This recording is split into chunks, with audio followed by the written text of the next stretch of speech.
Yeah. What if somebody else buys it? You know? Yo, man, you know we're live on YouTube, it says. Yeah. What if somebody else buys it? You know? No. Yeah.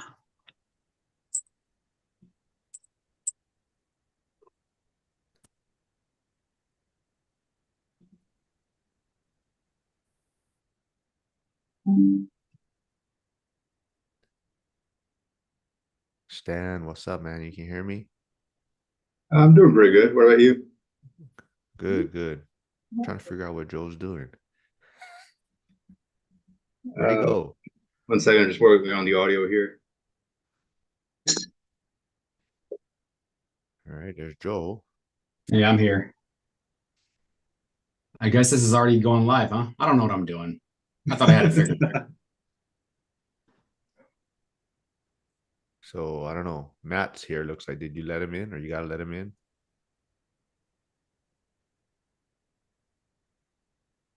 Okay, once he goes, oh, there we go. Hello, hello, hello. Hey, good morning, fellas. Hey, good morning. All right, all right. We're live, right? We're already live, huh? Looks like it. Yeah. Well, we're gonna be talking about real estate, and we are in a weird time. Rates high, prices are high, but everybody on this call is in the game and doing things.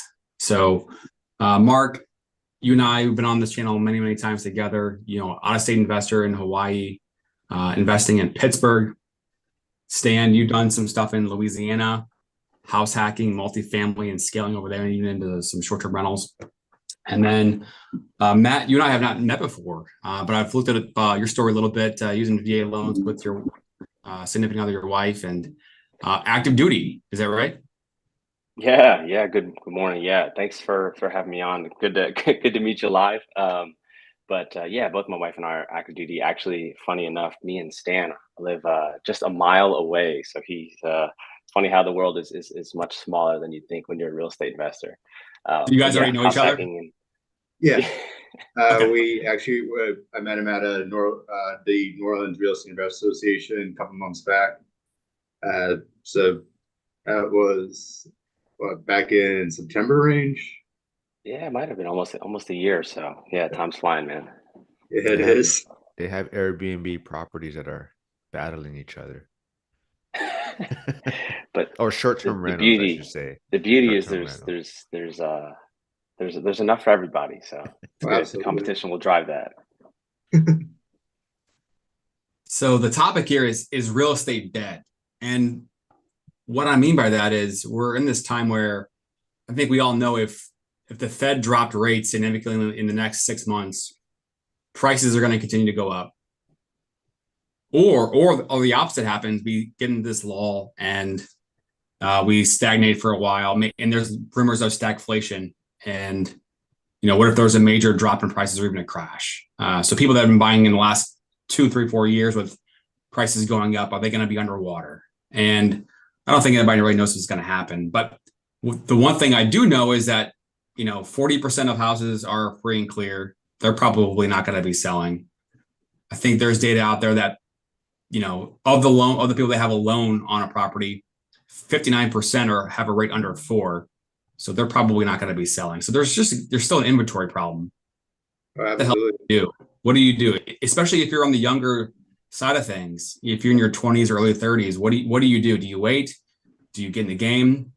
What are you preparing for? And that's kind of where I want to open this up and just get your guys' thoughts and in the conversation from that point. Personally, I think any time is a good time to get into the game. There's always going to be challenges. I mean, if you go back to the 1970s when house prices were very low, you had to contend with much higher interest rates than we have now. If you went back to the even 2020, a couple of years back, the home prices were interest rates were lower, home prices were lower. But at the same time, there was so much competition that every single house was there was multiple offers. There was enormous challenge in even getting your offer looked at, let alone accepted. So if someone's in the position to buy, like I would never suggest anyone buy a house if they're not financially secure and they have potential problems that they can see down the future. But if someone's ready to buy a house, I think that any time is a good time to buy a house. I honestly, in the future, I don't really see the prices going back down. I think these prices are kind of set the new normal.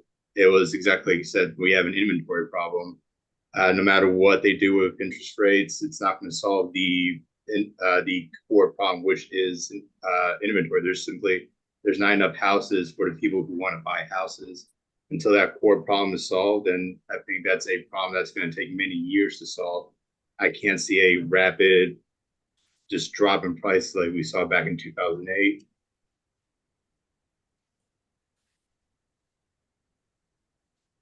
Yeah, I mean, Matt, what are your thoughts?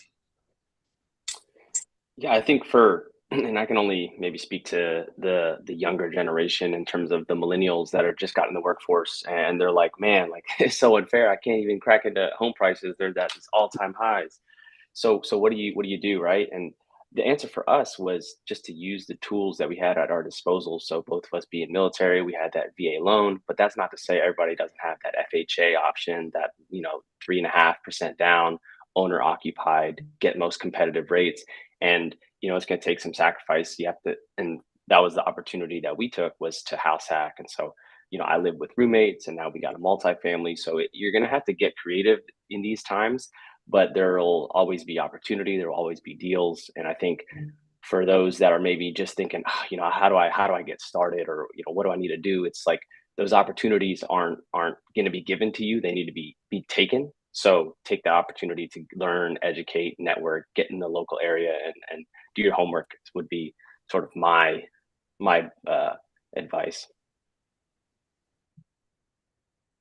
Yeah, I got nothing to say. You guys said it all already. I mean, there's not much more to. I mean, really, it's just doing the work, and it's kind of. I think like me and Matt may have talked about it the other day, but it's definitely, it is hard right now. There's a lot of doom out there, and it is challenging. So I definitely see some people that, haven't got started yet. It is very challenging. There's a lot of obstacles in place, and it always goes back for me kind of just your network and who you're surrounding yourself with, and people that are doing it right, because that's the biggest challenge, I think, is just getting that first property or getting started. And it is hard. Like we said, prices are high, interest rates are high.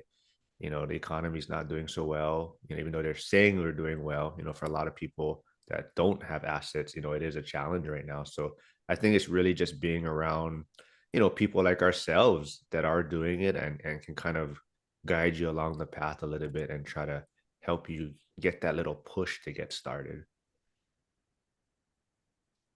Why real estate right now? Why even do it? Why not just invest in crypto or the stock market? The stock market's more than doubled in the last 4 years. Why even mess with real estate? Actually, I just wrote up a little article about that a couple days ago. There was another YouTuber I follow. There are a group of realtors that are out of Las Vegas. They're actually doing a showcase of the rent versus buying, where they were doing a comparison of if you buy a house right now versus if you rent, and whatever the extra differences you put down in the stock market. Because first things first, no matter what, everyone needs a place to live. Whether you rent or you buy, you need a place to live. So if you forego buying a house, doesn't mean that you eliminate the housing expense. You just shift that housing expense into rental instead. So yeah, initially right now, maybe you are going to have $500 more money in your pocket if you're renting as opposed to buying. But 5 years down the road, rent is going to continue to go up. It's just like real estate, rent also has its own separate market, and rent has historically continued to increase as well. So right now, yeah, you might be getting an extra $500, saving an extra 500 renting. In 5 years, probably it's going to be even. 10 years down the line, your house mortgage is now going to be likely less than your rent. And that difference is going to continue to increase and increase and increase. So I think that there needs to be a long-term vision if you're looking at real estate versus the stock market. And you have to factor in not just what the costs are right now, but remember to factor in what is the additional expense you're going to have to factor in the future as you continue to spend more and more money on rent. So I'd like to push back a little bit on that, because I'm totally more about renting can sometimes make sense. And like you said, you know, it's a long-term vision, but I think at the same time, especially today, like you're saying, renting is way more affordable than purchasing. But renting also allows you that flexibility to be able to move, to take that better job, or take, move quickly, or be mobile, so you can increase your income if you are thinking of looking for other jobs or other opportunities, right? So I think, you know like you say, there still has to be a long-term vision, right? So definitely you want to try to get home ownership at some point, but in this environment that we're in right now, I definitely see renting making a lot more sense, unless you can find something like, Matt does, who's able to house hack and, use VA loans and things like that. I think that's an awesome way to get into it, where you can lower your expense. But I think that flexibility to be able to move to maybe take that better job or increase your income is super important also right now. Well, I'll counter that as well, because I have never served in the military, but from the standpoint of purchasing intentionally, this is a question for Matt. So your first couple of purchases, geography wise, and looking at the long term of departing that property, what was your analysis of where to buy, what price ranges? How did that factor into the types of homes that you purchased, knowing it's going to be maybe a short term thing? Yeah, fantastic question. So for us, I think it it started off with just, what is our current lifestyle? And so both my wife and I, we were call it geo-bacheloring. So I was in Pensacola, Florida, doing my training. She was in Houston, Texas at the time.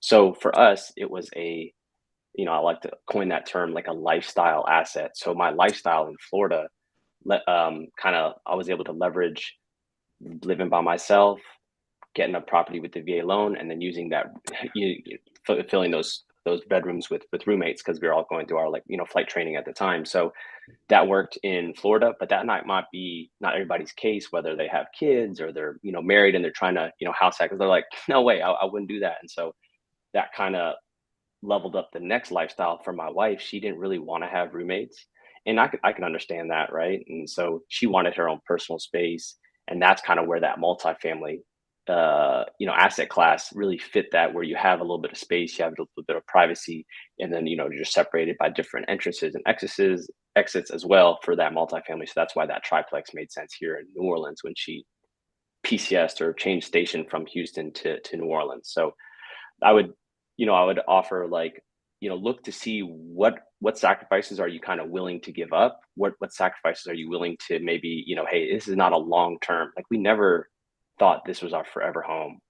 So that kind of mindset shift helps you take a step back and look objectively and just let the numbers maybe drive that decision. And so for the numbers in Florida, it was a 225K, 4-bedroom, 2-bath in the suburbs of Pensacola, Florida. And so that made sense because principal, interest, tax, and insurance was around, I'd say nine to 1,000 at a 2.5% interest rate, right? Unheard of, very fortunate. Right. I'm not, I got to keep sell. that close to the chest. Yeah, exactly. But at the time, when you're doing your analysis, bedrooms going for, because we have, Facebook groups of people, hey, I'm transient student. I, just got stationed there for flight school. I need a space for 9 to 12 months. Perfect. 600, 650 a bedroom. So you fill 2 of those bedrooms of a 4.2, you're bringing in 1,300. Principal interest is 1,000. You're managing risk. I'm not saying that you're eliminating risk, but you're managing that risk by saying, okay, I can float a little bit of expenses here. I got to build up my cash reserves. But for an entryway towards house hacking, it all kind of started back of like, what am I willing to sacrifice? I need to learn, educate. How do I analyze a deal, and then network in my environment? So that's a little bit of our perspective. And I don't think we would certainly not change that given to where we are now. Yeah, I can definitely relate to a lot of the stuff you were saying. It's a lot of the same mindset that we have here. Back before we moved to New Orleans, we only lived in New Orleans for the last 2 years, going on 3. But prior to that, we lived in Lafayette, Louisiana, which is about 2 hours to the west, and we lived there for over a decade. We had a single family home there, like a nice area. We had a pool in our backyard, a very nice house, nice area. For us, one of the sacrifices that we were willing to make is we rented out that house and then we moved to New Orleans and we began house hacking in fourplex here in New Orleans. So it was definitely an adjustment. My wife still kind of struggles with that adjustment where she went from having an entire building just for herself, and now she has to share like ceilings and walls with other people. The all four units are completely separated. They are like we have a complete independent unit, complete independent entrances, but there's still that mentality of it's not the single family home that a lot of people envision. But in terms of long term, it's definitely an asset that will continue to like, appreciate value in this area. At the same time, we have no issues continue to build both long term and short term tenants. So those tenants are taking care of the entire mortgage every single month and then giving us additional profit on top of that. But in order to break into that class, we had to be willing to sacrifice the lifestyle to a certain extent, leave the single family suburb home and move into an area like this where that's more feasible. To go back to Mark's point about renting right now, and I think it goes back into, well, what's the purpose, what's the intent, what's the vision for the long term? And I'm 40, so when I look back at my mid 20s, it feels like forever ago, but I was in the mortgage space, in real estate, world by default, and seeing what people were doing. So you read the books, you read Rich Dad Poor Dad, other things along the way. And it's like I was exposed to it early on just by being in my industry. So I was seeing what people were doing, but not everybody is. You kind of get into your own little world, your comfort zone, and family, friends, and maybe you're working to find your significant other. Maybe, I went to bars back in my day. I don't know what kids do these days to go find people. Or go have fun, but they got apps for that, unfortunately. They got better for worse. Apps for that, yeah. So real estate, may not be on someone's mind as a tool or as a purpose to be able to get. It would never even dawn to me that there's a way to be able to build wealth of real estate and maybe retire early. That never really even clicked for me. It was always I'm going to invest in the stock market. Maybe I'll do some day trading. And, for me personally, my journey of being a landlord was in 2013. And it wasn't until 5 years later that I started to realize in my own mind, in my own perspective, oh shit, like this could actually work. This is actually working. Okay. And so it's such a slow game. And so everybody here sees the value, sees the opportunity in real estate. But for you, Matt, and for you, Stan, the people in your circles, do you see people around you seeing what you're doing and thinking, okay, I mean, if they can do it, maybe I can? Or a lot of people will just continue to go their own way and to do things the normal way of just invest in my 401k and call it a day? It's a mixed bag. I definitely have quite a few people in my social circles that they're completely happy just going to work, contributing 401k, which that's a great route to go as well. I mean, if you're consistently contributing to your 401k over a 30-year career, you're going to have a comfortable retirement as well. Me, I'm just my goal is to be able to retire at an earlier age so I can enjoy more of it. I had some friends that I haven't heard from for years, but they've been reaching out, asking me about how does real estate work, asking me questions about that. Any friend I have or anyone I've ever met, I'm more than happy to share any information I've gained. Like I have no intention of ever hoarding any of my knowledge. I'm 100% willing to give every bit of knowledge I have out there. Like Matt said earlier, the pie is big enough for everyone. If anyone wants a piece of the pie, I'm more than willing to show them how to slice off a piece for themselves. But yeah, I'd say I have more friends that are happy just going with the traditional route of 9-to-5 job and investing in 401k. But there's definitely a couple of people who are beginning to ask more and more about real estate and rentals. Yeah, I think to answer that question, it's probably 80-20 at this point in our in my peer space. And I say 80% of the more traditional white picket fence. I want a garage. I want 4-bedroom, 2-bath. I want a large backyard, and I want a single family home. Or I prefer just renting, and maybe down the road we can reevaluate, both of which dependent on each situations. Now the 20% are the people that are thinking, or they're reaching out and they're saying, hey, you know, how does this work? How do you analyze a deal? And so, you know, like Stan it said, you know, there's so much abundance out there. And so you give them some resources, and you let them, you know, don't really give them a fish. You teach them how to fish, so to speak, proverbial Bible verse there. But that's the biggest thing, as I think, is you're empowering and you're educating the people around you to then make those decisions for themselves, as opposed to me telling you, oh, you know, you've got house hack real estate 100%. Like, that does not have to be your goal or your trajectory, your journey. It can be, but that doesn't have to be like your step one on your portfolio. It was for us. That's why we're sharing our experience, but it doesn't have to be, you know, black and white, right? You could, like you said, doesn't make sense to buy. Maybe you rent a little bit, build up a little bit of a cash reserve, and then, you know, you learn during that time, so you're able to kind of make those chess moves or chess pieces as time goes on and those opportunities come around. There's a comment from RWO Equity. How are the short-term rentals going for each of you, Stan and Matt? Right now, we're entering a slow season starting in mid-June. For all of May, we're completely booked out. We've been getting constant bookings since probably October. February for us during Mardi Gras was absolutely, it was amazing.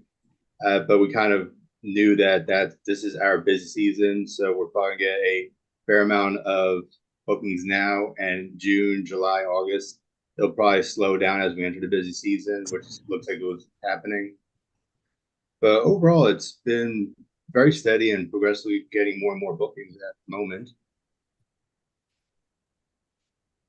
Yeah, I think to echo Stan's point, you know, short-term rentals are very dynamic in terms of their seasonality, right? So you really maximize your high side during the festival season here in New Orleans, right? Mardi Gras. Like, currently there's Jazz Fest going on, and so we have actually, you know, direct booking guests that are downstairs and, you know, booked up until, like Stan said, May.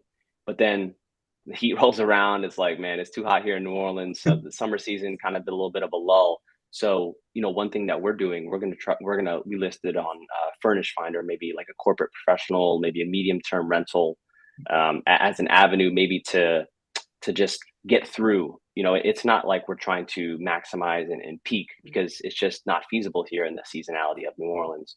And so it is very dynamic, and that would be, you know, our pivot, if you will, of a strategy that we're going to try out this year. And you know, we'll see if it pays off. So that's similar strategy where we're trying to find students in Tulane that are just trying to go there for the summer semester. So we're trying to advertise directly to them. We have tried Furnish Finder in the past, but we didn't really enjoy that platform too much. We didn't have much success in it. I think one of the big things that hold us back to some extent on the midterm rentals is we have a 3-bedroom house or a 3-bedroom unit that we're using. And it seems like a lot of the people that are traveling for work, they're either by themselves or they have one other person with them. So they're all looking for a 1 or 2 bedroom. So it's definitely all about trying to tailor exactly what asset you have and come up with the avatar of what is your ideal client at the time. In the past, we've had luck getting midterm rentals through people that were here for a just summer semester, where they're doing a study abroad program where they're here with a group. Another way we've had luck is we've had people that are renovating their houses and they were nearby and they just wanted to stay near the house during the renovation. So we've had midterm rental is definitely a very, very good pivot this time of year. It's sometimes we get it, sometimes we don't. If we don't hit on a midterm, we just keep advertising June, July on Airbnb and just kind of bite out the dry season, wait until September, October again.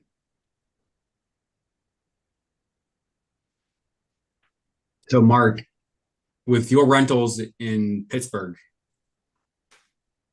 how have the tenants been? You know, long-term tenants, moving tenants. What's the general trend in the last 12 months for the rentals up there? Well, someone just messaged me that they're gonna move out today. Well, on cue. I messaged them to, see if what their plans are, their renewal or their lease is up in whatever 100 days. And, yeah, so thanks for poking me right now, letting me know that. But yeah, no, it happens, it just comes with the territory. But for the most part, I would say about 90% renewal. I mean, I was joking with somebody else. I was on a podcast the other week. Like, I think my biggest issue is couples or getting separated, and that's why they decide to move out. I mean, usually it's, most people renew a lot of times for a few years, but it's usually I have vacancies when people split up and they just want to go their separate ways. And so that's kind of been probably the majority of whatever turnovers I've had is couples, they broke, split up, and they're separating. So, and you can't really do nothing about that, right? Because even if one can still afford the rent, most likely they're like, this place is too big, or I don't need to stay here. And so, but yeah, it's been What's good. your average cost to turn, and are you increasing rents or flat? Yeah, so I kind of it's it's really about what the market dictates, right? So it's really knowing your average area rent. So I'm a big follower of One Rental at a Time, Michael Zuber, and Dion, Financial Talk. And so Dion he has what's called the binder strategy. So he really focuses on what the area average rent is. And you don't want to be at the top of the market, right? Because that's other people are gonna find cheaper properties in that area. I'm like, oh, I'm gonna move to this property because it's cheaper, right? So you don't want to be at the top. And I think that's what kind of newer investors is always the issue in the beginning, right? They get into it and they say like, oh, I can command this much rent, and they're always like, I want this much. And their property is going to sit vacant for a few months, and they're always like, okay, this I was told I'm going to get this much, and this is what I want to get. And you really want to stay below that. And like you saying, tenant turnover is going to be your biggest expense, right? So a lot of times, I mean, yeah, even though you get security deposits, and a lot of times, most likely you do get to keep a lot of it just because there's minor maintenance stuff. A lot of times you're still going to have to pay out of pocket, right, to fix certain things to get it back to rent ready. So really it's about, if your property, if rent skyrocketed, yeah, of course you want to get it closer to that area average rent. But for the most part, keeping your tenant there, keeping them happy, and as long as you're cash flowing positive, I think that's the best way to keep your tenants there. And at the same time, you're not paying that tenant turnover or having that vacancy problems, right? So I think that's the biggest thing, is just kind of staying close to every average rent, and not feeling like you need to get a certain amount of rent, to be succeeding. Yeah, I agree with that. Making sure that you understand the market and pricing based on the market, it's absolutely huge. Whenever we're even looking at a property to buy, we're always going on Zillow.com rentals. A few of the tricks that we learned is, if we see a bunch of properties there that are, for example, renting, like asking $2,000 for rent, but they've been listed for the last 3 or 4 months, that's not the market. That's above the market. That means that they're trying to get 2,000 and no one wants to give them 2,000. So we always make sure that we're looking at the prices for properties that have been on the market for about 1 or 2 week range. That usually seems to get as close to whatever the current market rate is. But for you guys, I bet your first few properties, were you guys always trying to get whatever rent you expected or you thought you were going to get? Because that's how I was. The first year I'm like, nope, this is my numbers told me I'm going to get this. I'm going to battle this all the way. I'm going to collect this much rent. And that's kind of that struggle you deal with in the beginning, I think. And as you accumulate more properties too, it's easier to not expect to command top dollars, because you're getting cash flows from other areas also, hopefully. So you're able to like, I just need to be in this area to be moving forward. We never actually went for like top to top, the max we like get. Whenever we ran our numbers, we were always using very conservative numbers of like, this is what the low end rent for this area is. If we wind up getting above that, awesome. But the main strategy that we use whenever we put a rental on there, we find what ideally the rent we want is, and then if we don't get any kind of response within the first week, we lower it down. If we don't get any inquiries at all, then we'll wait another week or two, and then we'll lower it down again. So we we have a good feeling that if we list a market and we don't get a single response, we don't get a single inquiry within the first, at max 2 weeks, then we're likely asking above the market rent right now. But it's like you said, the turnaround is a huge expense. It's a time where you're still paying mortgage, but you're not gaining cash flow going in. So we're trying to minimize vacancy as much as we can. On all the properties that we're self-managing, where usually our goal is to keep our vacancy under 1 month. And so far we've been able to achieve that vacancy. We never had one of our personal self-managed units go for longer than 1 month on the market. Yeah, just like to add for like the underwriting and your analysis, analyzing these in our case like a short-term rental, and Joel can definitely speak to this, but when you are underwriting these properties, you want to do your analysis as if it was a long-term rental. That way you can maximize as a short-term rental on the high side, but you're not going to be underwater if you're like, oh crap, I got to put a 12-month lease in there, and mortgage is 3,000 and you're going to only rent for 2,500. So I would strongly urge that those people that are interested in short-term rentals and they're underwriting deals and they're analyzing properties is always conservatively underwrite as a long-term rental. And I say that to Joel because we tried to have basically mortgage lenders give us a loan, and we're like, no, but the rental property as a short-term rental is going to do 4K, and they're like, yeah, but hey, we don't do that. That's too risky for our environment. So Joel, if you wanted to maybe expand on that, you've definitely got a lot more experience on that front. Yeah, and there's always I don't want to use the word slippery slope, but there's always a range of options, right? When you talk about the different lending types, you have your traditional conventional loan, and the conventional loans out there as an investment property in someone's personal name is going to be looking at long-term rents. And then you start getting into more, unique products like a DSCR loan where you're looking at just the rent of the property. Those are, higher rates, can be done in an LLC. It's going to a secondary market that's different than your traditional Fannie Freddie loan. And so you've got more flexibility, more ability to get deals done, but you're paying for it with that risk adjustment and the rate.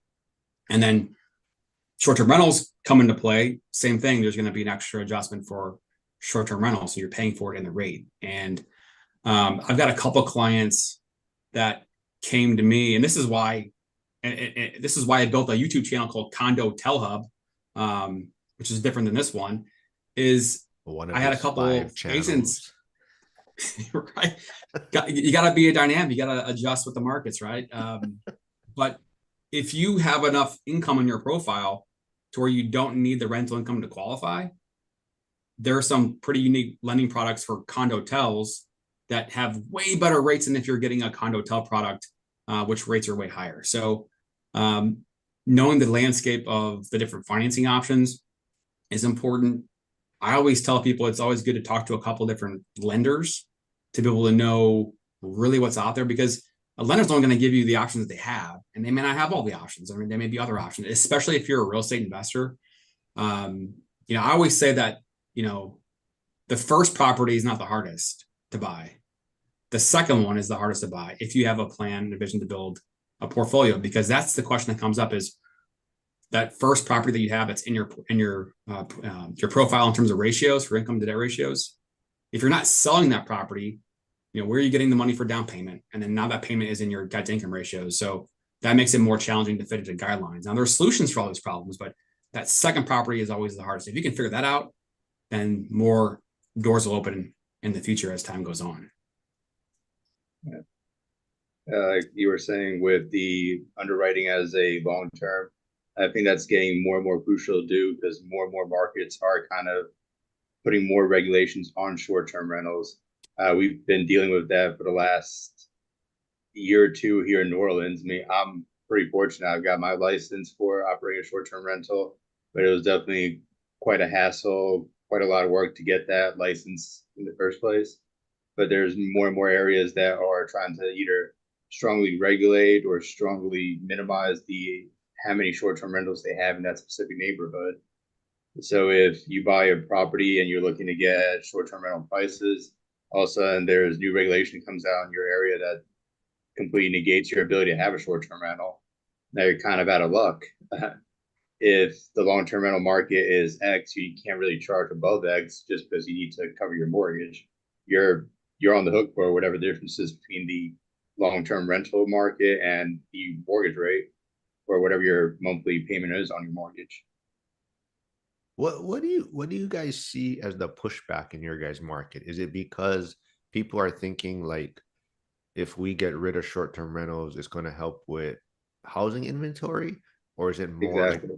or is it more the pushback is people don't like the idea of maybe communities like, you have these almost like party zones in a way. People are coming to, so it's taking away certain communities from maybe a, family environment type of thing. So what do you see the more the pushback from? I think both of those cases are being used as pushback. That second case, it's definitely brought up a lot, but if I'm being honest, my money would be on people are like, we have a housing shortage here. New Orleans, it's an older city, it's a densely populated city, and people are trying to live in specific areas. So there's a very big pushback because the mindset is, if we get these short-term rentals back onto the market, we'll increase the inventory. But it really comes down to price. Like, people are frustrated. Like, they want to continue to live here, but they feel like they're being priced out. They want to continue to buy here, but they feel like they're being continuously priced out. I don't think it's the short-term aspect of it. In fact, when I first started going to city council meetings, that people were talking about short-term rental regulation. At the same time, they're also discussing something else called a double storms, which is people buying properties in specific neighborhoods that were close to Loyola and Tulane, and they were taking former long-term tenants and they were turning those houses into essentially student housing. By all definition, the house was still long-term, but they weren't the long-term tenants that the people in that neighborhood currently wanted. They wanted it to continue to have low-priced housing for people who've been living there for a while. Meanwhile, they found they were able to get higher rents from the student housing. So the core issue is always going to be, people want to live where they want to live, and they want to live there at the price they want to. So they are willing to try any means to get to that end goal. So it's definitely a very, very slippery slope which way to lean.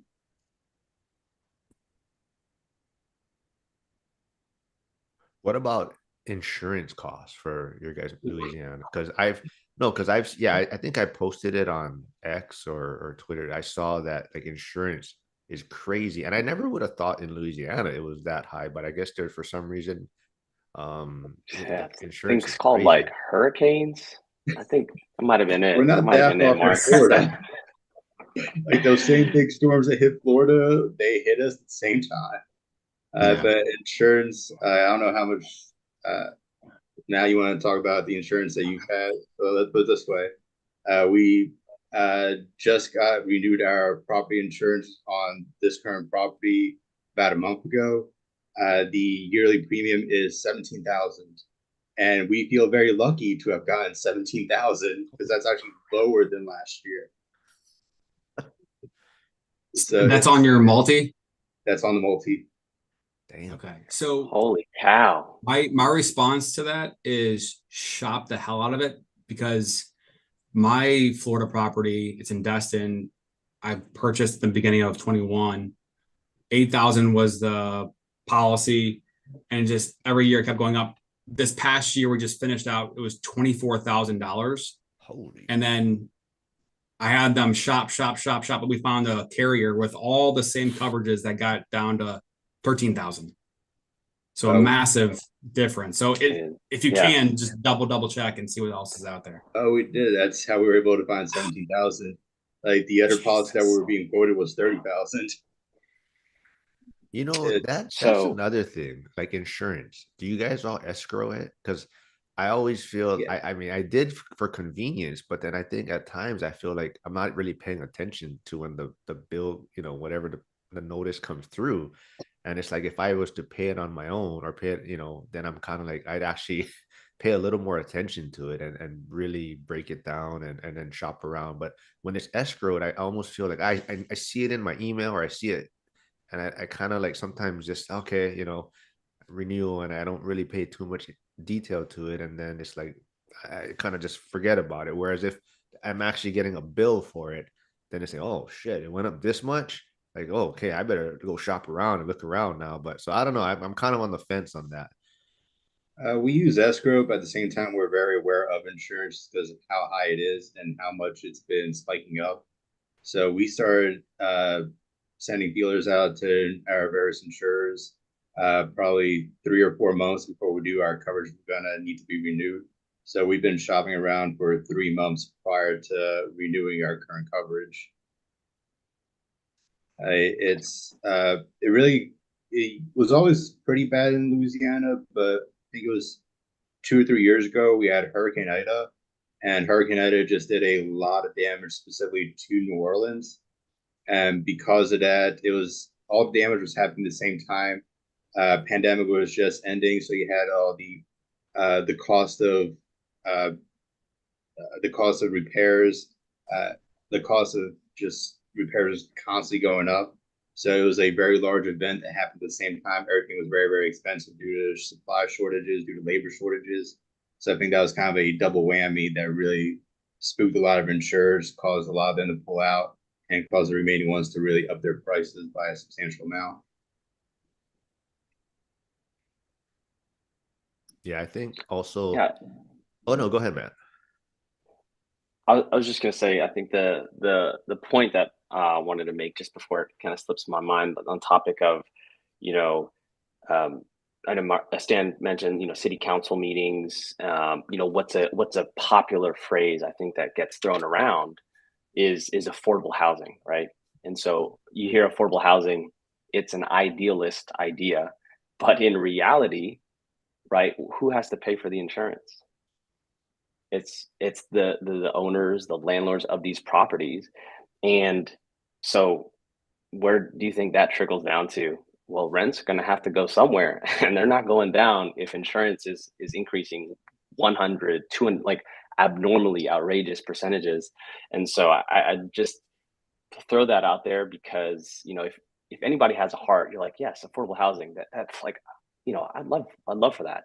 Unfortunately, in the reality of the situation in a realist society now that we live in, it's not really the facts almost, So just wanted to kind of highlight that point, talking about insurance, and like Stan said, like, yeah, we've had to shop around. In fact, we had our coverage dropped, and we didn't even know about it. Company went underwater. It was Citizens. Stan, I think you're probably familiar with this, but our policy was dropped. We didn't even hear about it. We got an email. That was it. So it's like, if we weren't really up to date checking it in, we could have gone, 3-6 months, wouldn't even knowing it. And so we had to kind of pivot, shop it even more, and then finally get that gap in coverage, get it all up to date in current policy. But we were kind of at the mercy of who was available. And so thankfully we were able to use USAA as a homeowner's insurance for active duty. But even then, it's not like it's that cheap. So just maybe I'll get off my insurance soapbox. I know we've had a little rough go of it here. I want to just go into the comments here. Imported cheap labor displacing our futures. This is from GB the Ville. Also, RWO equity. Are we in a recession? I'm going to piggyback off that and ask this separate question. Are you penciling out deals right now? Are you looking on the markets and underwriting deals and penciling deals, and how are things looking? Are deals making sense right now? Right now, we're not really actively. We're always have our eyes out. We always are taking dealers. So if there's a must-get property, I'm sure we'll take a look at it.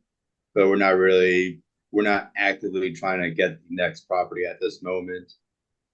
Part of it is, the housing is a lot more expensive. Interest rates are a lot more expensive. So it's very, very difficult they're still out there. There's still deals to be found, but we're not really in a rush to get another deal because we're pretty happy with the portfolio we have right now. So now we're at the point of we want to like put more money into this property. We want to get a new roof for this property. One of the reasons that we were able to get the property we're at, the price we're at, is because we picked the ugliest house in a great neighborhood. But the previous owners, they did not do a lot of deferred maintenance. There was a lot of paint missing, a lot of wood rotting. So now we're at the point where we want to make this property absolutely impeccable. So new roof, new interior design. So that's where a lot of our assets are currently diverted towards that, as opposed to getting yet another property.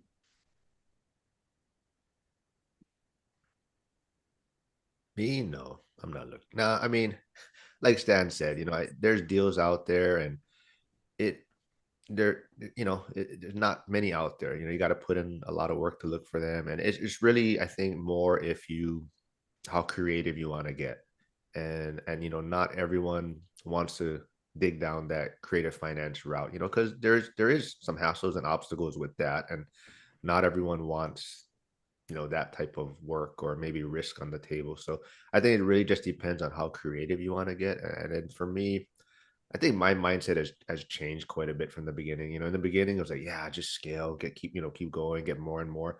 And after a while, you kind of realize, like, what's enough, and it's like, do you need more, right? What if you only had 5 paid off properties in a few years, or something like that, right? So it really depends what your goals are. But yeah, there's deals to be found.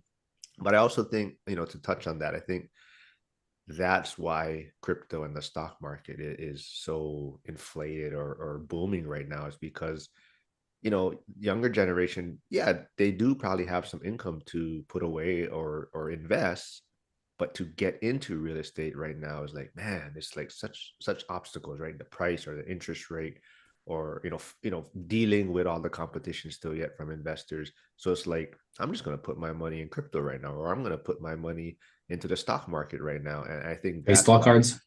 Yeah, but there's other ways where you like we just, we touched on insurance. There's other ways to invest without having these headaches of maybe tenant turnover, or dealing with rising insurance costs. So it's like, I think for a lot of people, it's just the headache right now. It's like, if crypto is booming, I'm going to throw my money in here and just ride it out for now. And I think that's where we're at right now. I think a lot of it is just having a good core financial education of knowing what products are out there, what is the best option for that specific person. Real estate, there are a lot of setbacks to it, so I definitely don't want to make anyone think that it's easy to get into. You can just jump in and start making money on day one. You have to factor in a lot of factors. It's not just the money, but it's a lot more active. You can't just buy a property and all of a sudden you have checks in the mail the next month. You have to manage the property. You have to take care of repairs, take care of maintenance, take care of tenants. So there's a very active component that a lot of people simply don't want to or can't do. If someone wants to go a much more passive route, that yeah, like I got my own stock portfolio. I invest in stocks all the time, and it's a much more liquid. If I want to sell one of my properties, I could probably sell it. It might take 2-3 months, but it's definitely far less liquid than like just selling off a bunch of stocks. Yeah, I mean, I look back on kind of the short-term rental that I purchased and invest in, and I didn't know the market only from afar because I live in St. Louis, but I had some boots on the ground that were down there, and at the end of 2020, the short-term rental market was already booming at that time, but I don't think the awareness was what it is today in terms of all the data and opportunity and information. And so when I was looking at Destin versus, as you go east towards Panama City, you've got 30A and all the towns, Seaside and Blue Mountain and Santa Rosa Beach and Rosemary and Alice Beach and all these different little towns that are on 30A. When I was looking at the data for rents versus the prices, 30A area, the prices were just bonkers crazy. And Destin, was at that time underpriced. And so the value of my property has gone up 70-80% in 3 years. And I took an educated guess. I wasn't certain what was going to happen. The rents have been good enough, and I've dealt with other challenges along the way. But I found an opportunity and it worked out, right? Okay, I rolled the dice, it worked out. Sometimes you win, sometimes you lose. And I flipped 2 properties in 2019 and they were disastrous. And part of it has to do with the people that I chose to believe in, and my wife being pregnant with twins and having the worst pregnancy. So I had no time to micromanage. And so that was a loss for me when all said and done. I bring these up because there are opportunities out there in certain markets that, may not be aware of to the public, but the people that are on the boots on the ground or know these markets, can find opportunities. There's more inefficiencies in real estate than you're going to have in, say, the stock market. Not saying that you're going to make the move, right? But let's just say you had a blank check and you're going to make a move in your market. I'll go to Matt first. What move is out there in your markets that could be made? Yeah, in our market right now, there's such a need for fixer-upper renovating. Like there's a lot of like our house next door is abandoned, sort of, decrepit. There's a permit there that eventually, they wanted to make renovations, but it was a elderly family, so they ended up moving to kind of a nursing home area. So I say all that because in our market there's areas of improvement and below the medium income properties that you can buy, renovate, fix up. And so I would say that if we had that, kind of blank check, if you will, it would be because we have high medium income right here in our zip code, right? And Stan's also 70115. So that zip code median is, between 500 and 600K. And so what you're seeing is turning, a old decrepit, nobody's living in a duplex into a 3.5 single family, 2-story Camelback with a driveway. And it's like, what does that mean? But it's like you start driving in your area, you start seeing your market, you start seeing these they're popping up. And so sometimes it's like easy, it's just to start in your backyard and walk around and see what changes are being made, right? Businesses, restaurants are opening up. And so that would be my I guess path or avenue to take. So fix and flip, essentially buy a distressed property, fix it up, and then be able to keep it or sell it depending on the deal. Yeah, most likely we'd probably look to, probably sell, because if we could make that our, live and flip, live in there 2 years, you don't pay capital gains. We're moving from the military, and from New Orleans in 2027. So it's like, all right, you kind of have this runway from, was that 3 years or so? So that option could work. And so that's maybe I would, step back, analyze. Everybody's situation is going to be different. Are you going to stay in an area for a longer time? Are you investing out of state? There's lots and lots of factors to consider before just saying, yeah, this works. Yeah, definitely agree with a lot of stuff they were saying. I know Joey mentioned knowing the market. I think that is beyond crucial. Like understanding your market, understanding where the progress is, understanding where the opportunity is. That is some of the most important information you can ever have when you're trying to move on a property. We selected this property because before we moved to New Orleans, we were here multiple times every year, just enjoying the city itself. So we had a very good idea of what the city had to offer, what are the neighborhoods to go to, what are the great places with opportunities. So we had a very good idea about the city before we made a move to the city. And I 100% agree. One of the big opportunities in New Orleans is we have a lot of blighted houses. That's a very good way to add inventory to the housing market. We don't have that much space. We're running out of space.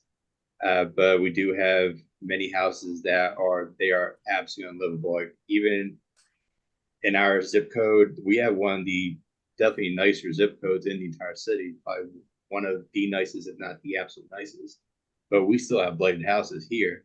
You're walking down the street, you see these multi-million-dollar gorgeous mansions. You walk down a couple more houses and the roof is missing. All like the termites have taken over. So there's opportunities here to purchase those properties, redo the house, either tear it down completely and build a new house, or simply do a renovation on the existing houses to take a formerly blighted house and put it back on the market. So you're helping the city by adding to the inventory. At the same time, you're able to get a nice little revenue stream for yourself by putting putting in the work to do that. One of the struggles that I've seen personally is, if you're gonna, go bid out labor and contractors, and then, managing that process, and then making sure that the costs come in at the end of the day as they're originally expected. And I think that's a struggle, not just me, but other clients that have gone down that path of renovating properties. If you don't have that experience, really making sure that you can really get a grasp on what's the cost going to be, how long is it going to take, and surprises are going to come. But that's the biggest thing is, okay, you pencil out a deal, buy it at this price, it's going to cost this much to be able to renovate back into an ARV. And I think that's one of the struggles right now that I'm seeing is that, labor, getting good labor, especially in some of these distressed areas, you can't get good contractors to go to some of these areas, at least here at St. Louis. So what are your thoughts on just finding good contractors? And that's part of knowing the market, right? Building relationships with good contractors. But what are your thoughts on that? Well, so Networking. yeah, that was going to be kind of my point. Like, I think you guys have really touched on like what you guys would be doing right now to look for deals. And like for myself, like, I'm trying to help like newbies or new investors get started. And what I'm noticing is that, it's easy to get frustrated because the market is challenging, and they're like, I need something, I need a deal, I need a property, and they want to, and that's going to put them in a bad position where they're going to overpay, or they're going to make a bad purchase. Or so I see that quite a bit, and then it might make them jump to a different market, right? Like I know people that are looking in Columbus right now, and Columbus is still on fire in Ohio. And they're like, I can't, I put in an offer, and my offers, they don't reply to me. They take another offer. And it's like, okay, now I'm going to look in this other area. And it's like, it takes time to build something in a market, right? So I definitely see, for new people trying to get started, like that's the challenge, right? It's trying to stay patient in finding a good deal, and still just understanding your market, and not like, I'm going to jump here because my friend's doing something here and it's not working out in Columbus. I want to jump to this market. And back to Stan's point, it comes down to networking again. So even if you're not finding deals right now, I think it's very crucial right now to be building those relationships in whatever market you're interested in. Like, like you're saying, realtors, because realtors, their transactions are way down. They're going to love to be talking to you right now, right? And building that relationship. So realtors, mortgage lenders like Joe, I know, I'm not jabbing at you, but I'm sure your transactions are down, right? You're going to be love to talking to new investors.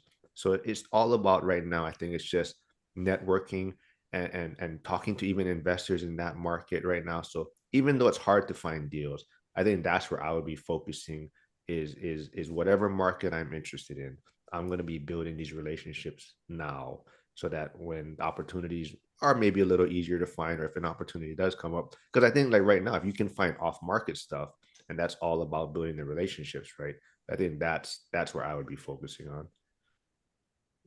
The advice I give people that don't have any real estate background, but they want to enter in, even if they have enough money to jump in right now, I can never advise them to just jump on in. I advise them to talk to realtors. I advise them to start talking to property managers in that area. Like, find a good property manager first, and then build that relationship before you even consider buying a house. You can have the best looking house. You can have if you look at the numbers, the house can be absolutely perfect. But if you don't know how to manage that property, that's going to turn into a money sink in a hurry. It's going to take poor maintenance. Maybe you don't know how to take care of an HVAC, and all of a sudden that goes out. Well, there goes $10,000. There goes $20,000. You're not taking care of the roof. There goes $30,000. And you definitely need a boots on the ground who has experience in not only managing the physical property itself, but knowing how to keep tenants happy, as well as how to identify a good tenant versus a bad tenant. So having a good boots on the ground prospect or property manager, or just someone that's there looking after the property for you, is a crucial in any market before you even select the property.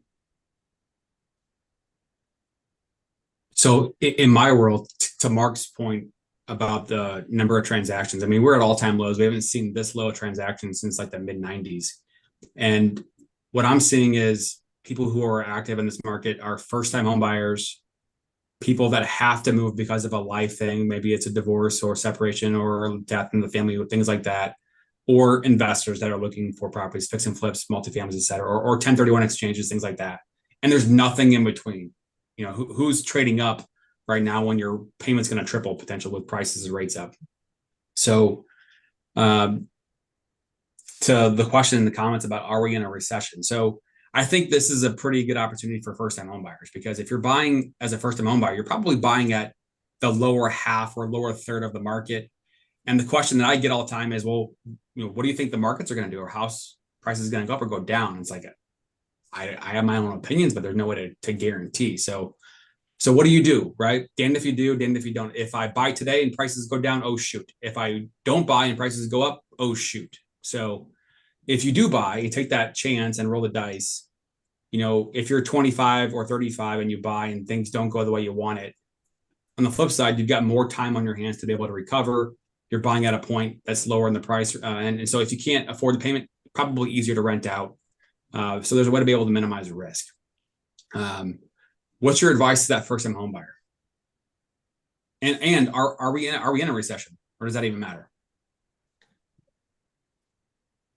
As far as whether or not we're in a recession, it's very, very, I think that we're in a recession, but I think it's an intentional recession. Right now, interest rates are being held up specifically because they need the economy to slow down to keep prices from going further up. So by definition, I think it's an intentionally created recession in order to try to curb inflation to a certain extent. Whether or not that's the best method, there's much more educated people that give a much better answer than me about that topic. As far as what to do next, I think the better thing to do would be, rather than telling people, is the house market going to go up, is it going to go down, is educating them on what factors control housing. Educate them on what is causing the current housing price to go up. If you give people the tools to understand the market, they should be able to continue to track the market and make decisions for themselves. If you simply tell them, oh, the house prices are going to go up in the next 2 years, but you don't give them a reason, well, if the situation changes and the reason that it might be going up also shifts, and you don't give them an update, they don't have any basis to gauge the market for themselves and determine what is going to cause, what are these factors that are causing housing go one way or another. So I think the education is a huge, it's one of the most important things. From personal experience, I know that the financial education I received in high school was left a lot to be desired, to say the very least. I had one half semester in high school where we talked about economics. Then I got to college and there was not a single business course, not a single financial course. I spent the semester learning about vampires, but that met my foreign studies requirement. So I did take a vampire course in college. However, I did not take a single useful course that taught me about how to invest your money. How does money actually move? All that had to be self-taught after I already left college and once I already established my career. So I think that very poor public education for financial and business, I think that is something that is very important to kind of overcome, so you understand the market, so you can make the judgments for yourself. I'm a bad example because I actually have a economics, or not econ, but finance and accounting degree. And I would say that I've learned more in the past 5 years, just YouTube University, and kind of reading and studying on your own than my whole college degree. And maybe part of it is I wasn't, even though I was in that, trying to go down that route, maybe I wasn't interested in it per se. And at the same time, you're like 20 years old.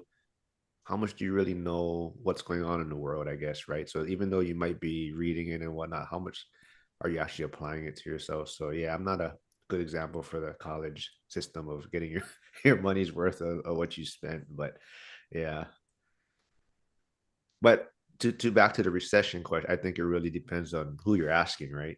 I think it depends, like, there's a lot of people that are feeling it, and they're like, yeah, shit, yeah, we're in a recession right now. And then there's, people in the upper tier like, what are you talking about? I'm doing good. My assets are all increasing and things. And it's just, so I really think it just depends who you're talking to. Like Joe, we go back to transactions, right? If you talk to a realtor or a loan out, they'll probably be, yeah, we're in a recession, like you said, right? Transactions at all-time lows. And yeah, so it's really strange right now. And back to Stan's point, I really think it's kind of like, you can only control what you can control. And you can't really, worry about it too much. I mean, yeah, you want to understand it, but at the same time, you gotta have some knowledge to be able to put yourself in position to benefit from it and whatnot. And I think that's the biggest thing. And I think that's what we're all trying to do. We're trying to help people, get on that path to just kind of having a better understanding of their finances. And like you said, we're not trying to push real estate. We're not all real estate bulls, and we're just saying, you got to do something, right? You got to, take something into your own hands and put yourself in a better position. Here's some data. The most recent data that came out January through March period increased at an annualized pace of 1.6%, and the estimate was 2.4. So it came in lower. Personal consumption increased 2.5%, down from 3.3% from the fourth quarter. So the data is showing a little bit of a slowdown.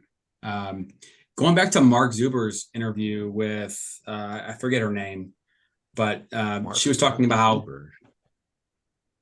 Michael Zuber. Come on, man. Yeah. Yeah. Michael Zuber. Yeah. Mark. Oh my. Yeah. Anyway, that rates being high is what's holding up inflation, in the fact that housing is a major part of CPI. So is transportation and insurance costs and fuel costs and all that. Natural gas. All these things are holding up prices. And so I chat GPT, well, how much is housing and transportation as a part of CPI? And it's 58% of CPI is housing and transportation. So they're holding rates up because they don't want housing prices to go skyrocket, because we all know that's going to happen. Plus, other things like stock market. But everybody else is getting killed when it comes to household goods and the budget and cost of living. So what do you do? What's the solution? I think you Only probably fans. hit it on the yeah, there you go. Well, no, I mean, you hit it where it's put yourself in a position. So I say, for the first time home buyers, get a job, stay in your job. If you have a job, advance your career, do what you can to make yourself undeniably great at what you do, right? That job will allow you the lending tools to be able to get into real estate if you so choose, right? So other than that, first time home buyer staying in their job, advancing a career, being that W-2, the I would say for the economic or recession aspect of things, it kind of gets I would say inflated, because like you said, housing prices would absolutely take off on a pure supply and demand aspect if they started lowering, interest rates.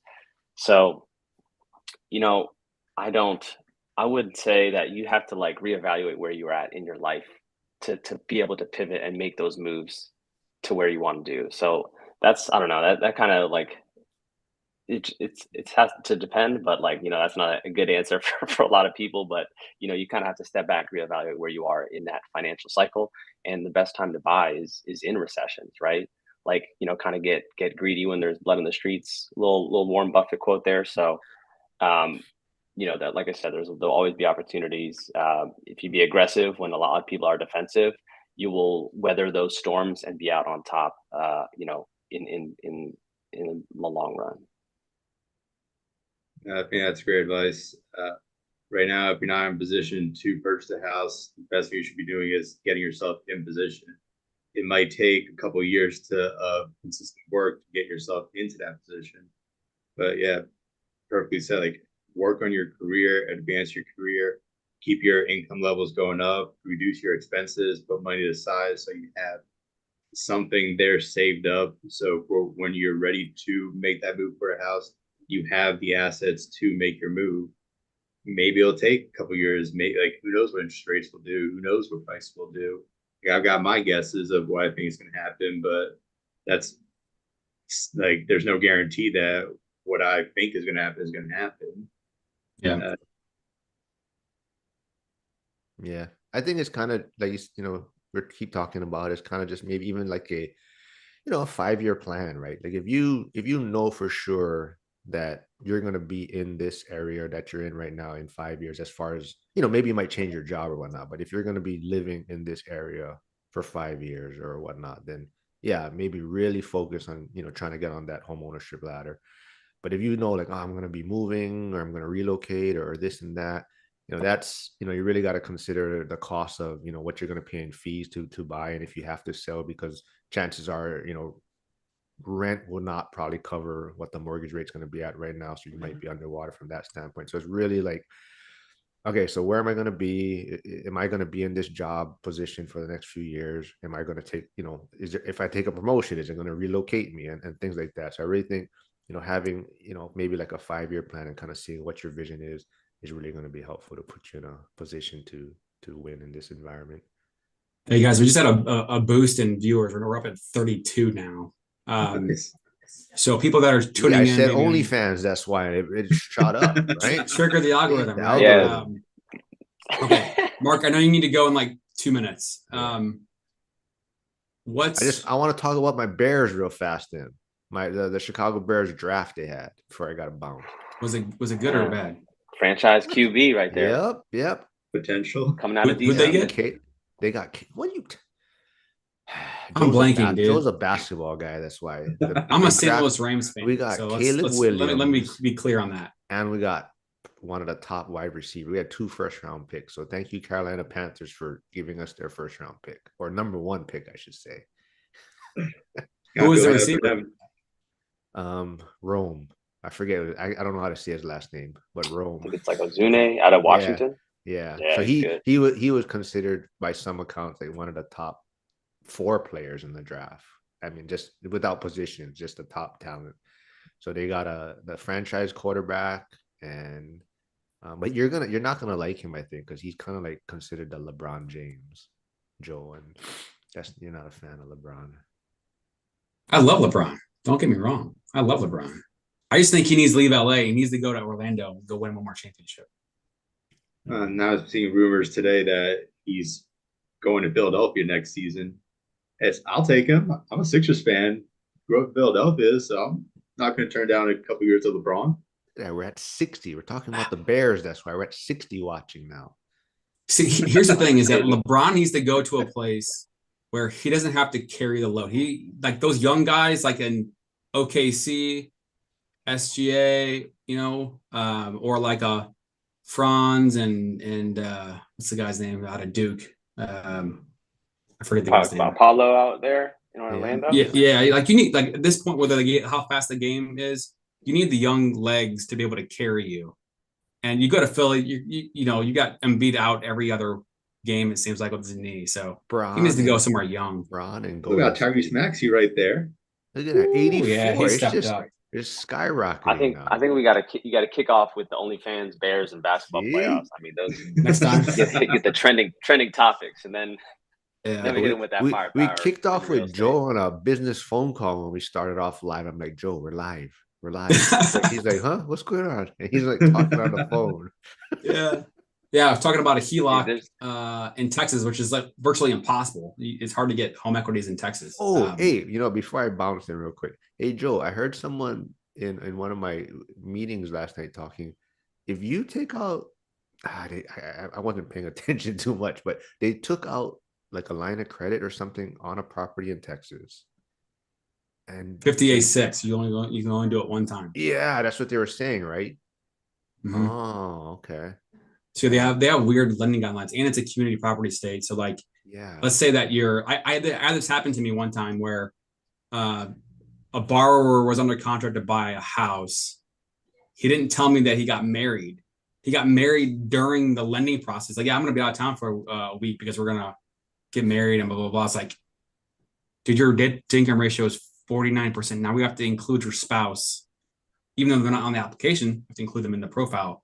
So we had to add the person to the loan and blah, blah, blah. So yeah, it's different lending laws in different states. I see.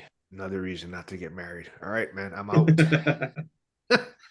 So speaking of the Bears, right? Like, All right, you drew me back in for a few more minutes. well, What's up? like Kansas City, unbelievable team. They won championships. The vote for building a new stadium got denied. So it's like, okay, does a professional sports team, does it improve and increase the economic output growth for the city? You can have any study and you can, take your own slant on the data. Any thoughts on that?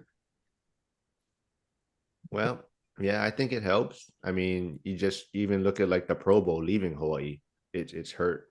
I mean, yeah, it's a small timeline. I guess it's not the season, but that definitely impacts a lot of things, a lot of money coming into the state, even to help with the infrastructure. So like even like the stadium that they were playing at, it's going to be torn down already, and we're going to have to fund it. I'm sure if the Pro Bowl was being held there, I'm sure the Pro Bowl would probably help out, or the NFL would probably help out somewhat to get this stadium, up and running into a certain level if they were going to showcase the Pro Bowl there, right? So I think it definitely has an impact, but yeah.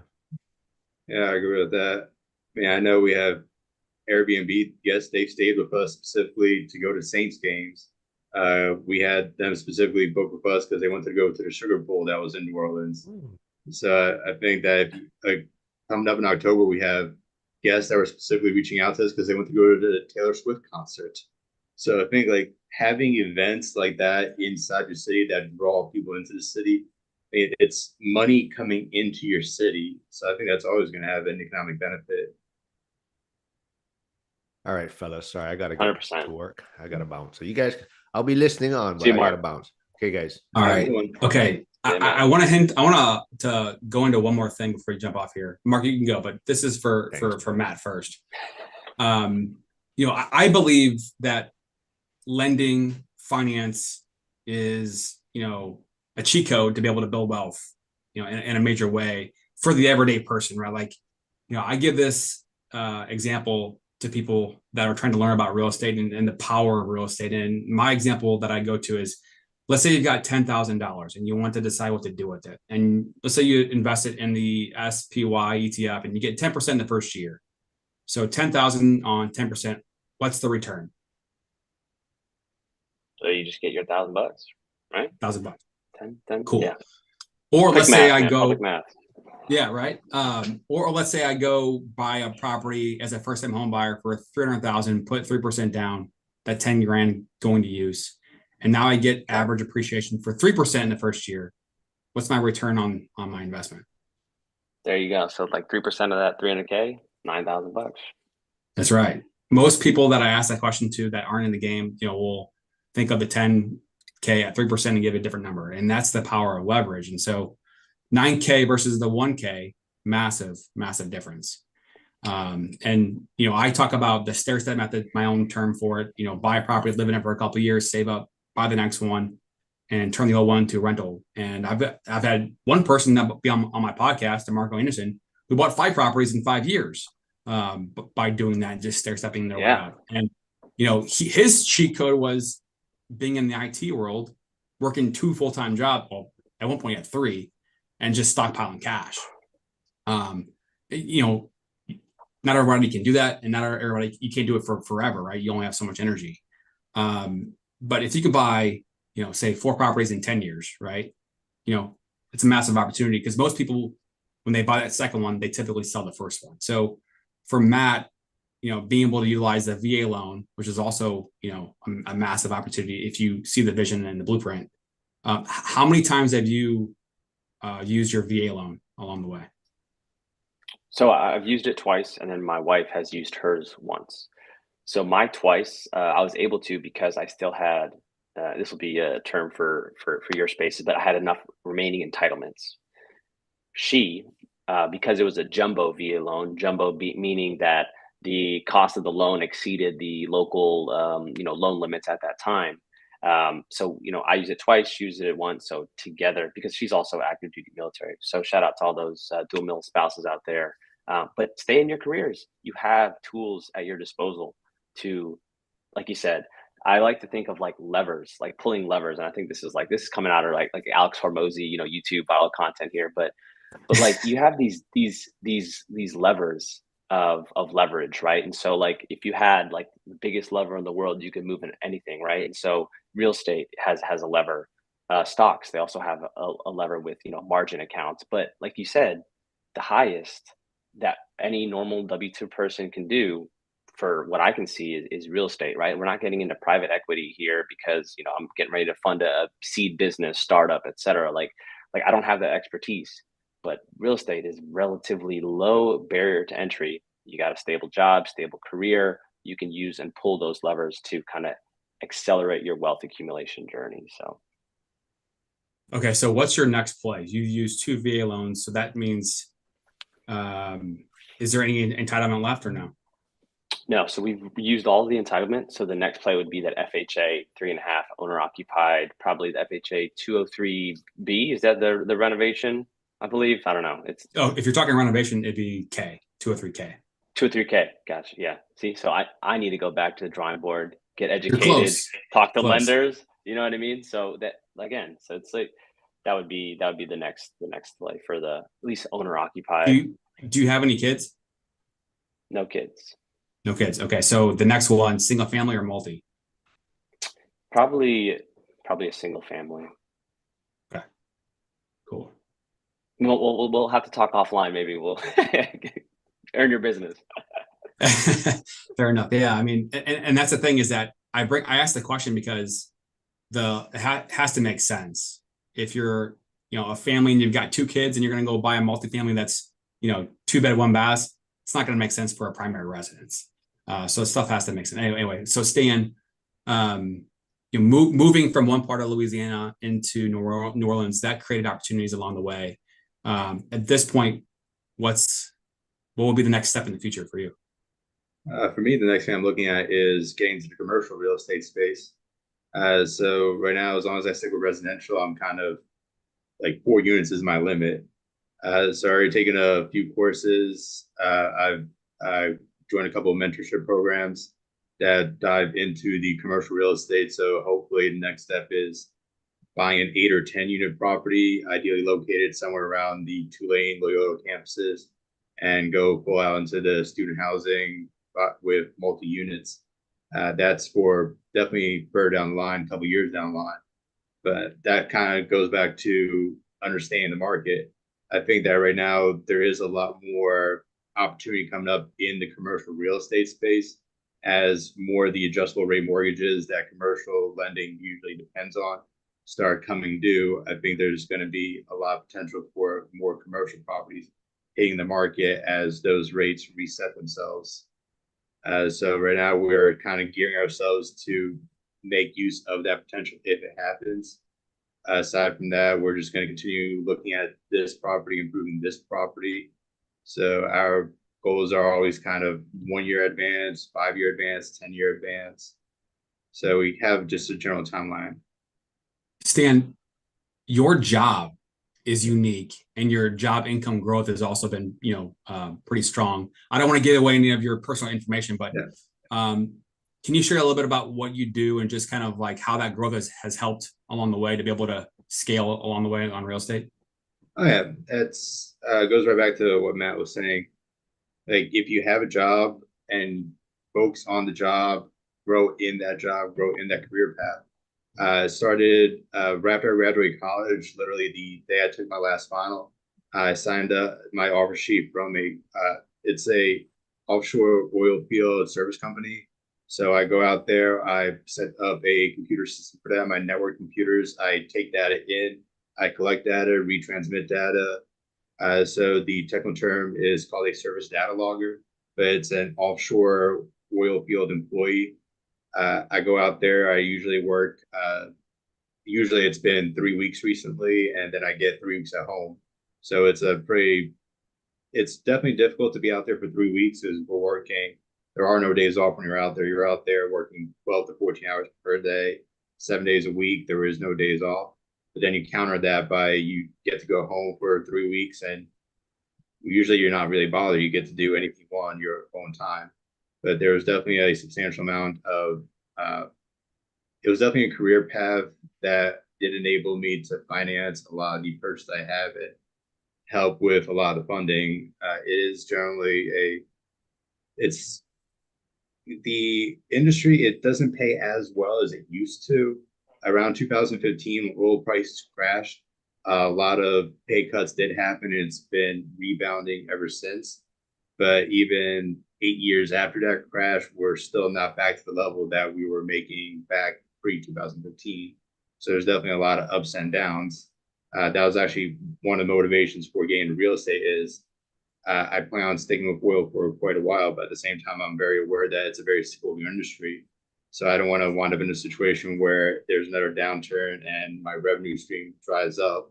So I would I do enjoy having this alternate income stream coming in from real estate. But yeah, having that career has helped me acquire the assets and real estate that I have to this point. And then what about you, Matt? I mean, you're 32, you said? I am 30 years old. My wife actually birthday yesterday. Happy birthday, Jessica. Okay. She turned 32 yesterday. But kind of to Stan's point, we're career, for right now, career military. So I'm a helicopter pilot in the Coast Guard, and my wife is going to be going to law school actually at Tulane here for her next tour, Coast Guard lawyer. So there's these career paths that you can choose. You can get upward mobility, use that extra income to then build those assets in your off time as Stan. I mean, 3 weeks off, that's nice. We get duty calls, so that's our it's only negative is that little 24/7 there. Yeah, I definitely think it's also important to keep working on yourself even outside of work. I mean, work is going to teach you the skills you need to do that specific job, but work's not going to teach you about business, about investing. Like work is just going to say, hey, we want this percentage. We'll put this into your 401k.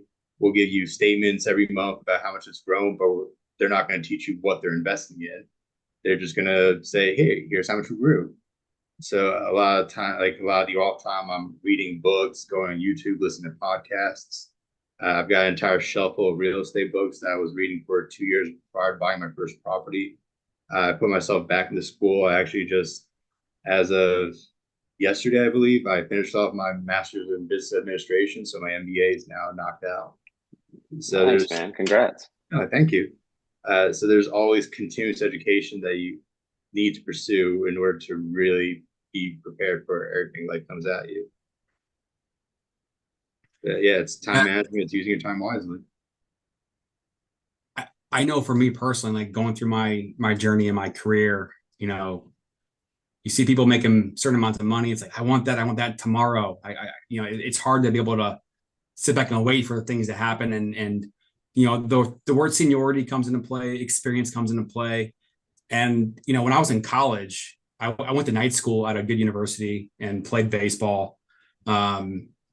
And I worked a summer job and a winter break job working in a freezer. It was like the worst job ever. And it's one of those things where like, I don't ever want to do this. I know people were doing this as their career, and this is back in 2003 and 4 and 5. So 20 years ago, think about the inflation that's happened since then. But, making $15 an hour was a good wage. Plus this company that I worked from like 3 p.m. till like 1 o'clock in the morning. So, a unique shift. The faster you went in the, picking boxes and getting them to the docks, the faster you went, the more you got paid. And, I was in good shape. Like I was running, I was working, lifting weights and all this stuff. I'm like, why can't I ever get to this top tier? Like what? I'm like running faster than everybody. What the hell is going on?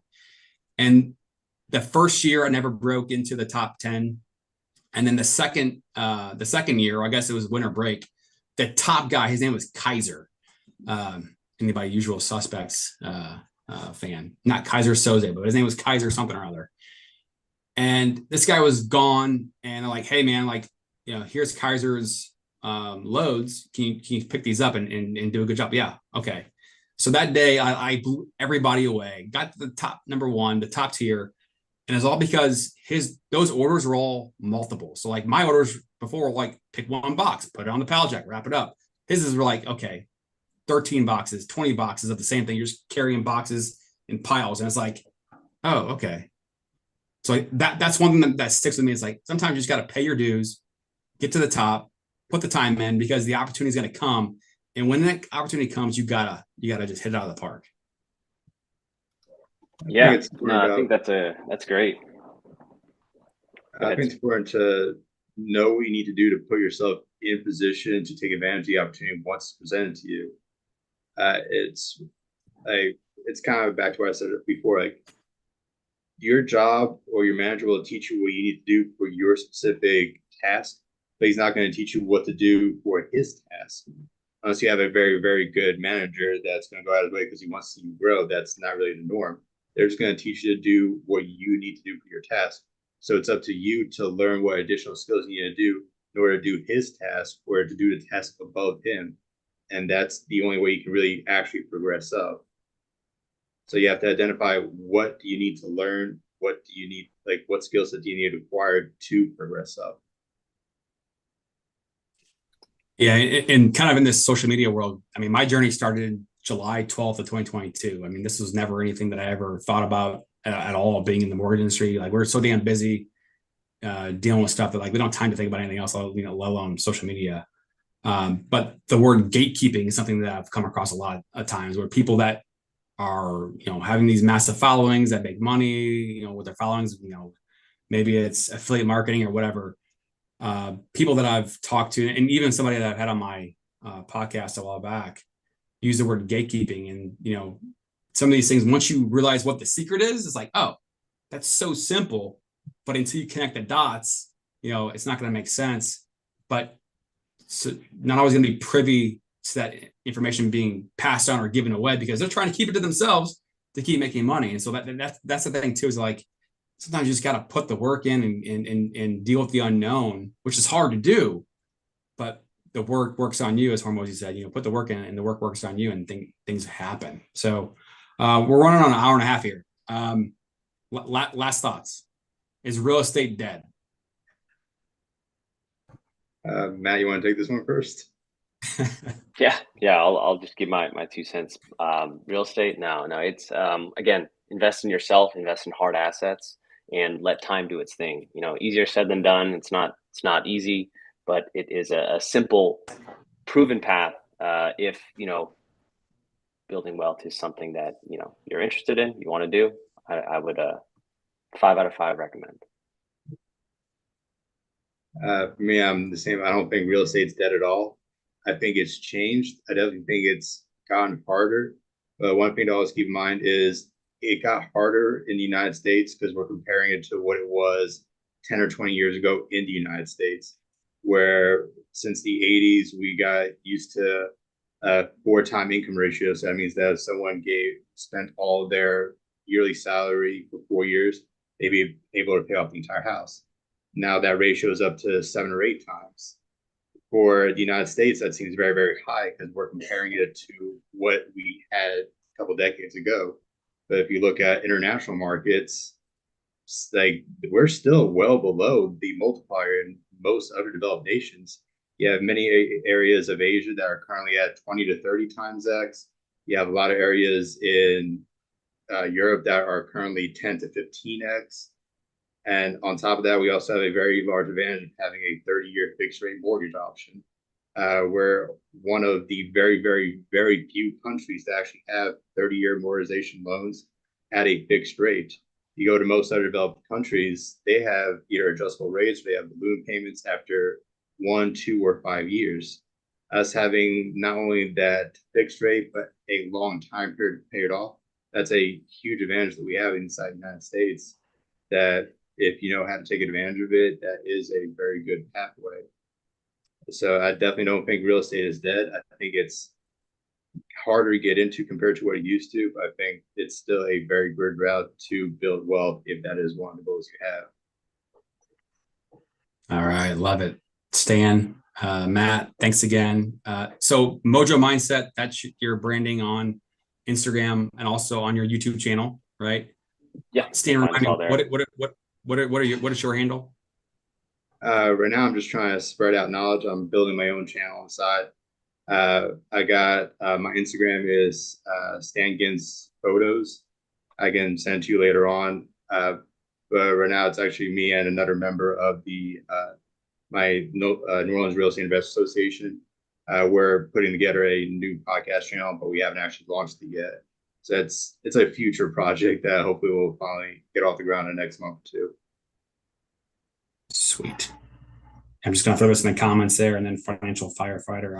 I'm butchering all the abbreviations and the underscores, but should get somebody where they need to go to find you guys. But thanks, you guys, and we'll have to do it again some point in the future. Yeah, thanks for having us on. Had a great time. Thanks Appreciate for it, having Joel. us. All right, see you guys. Bye.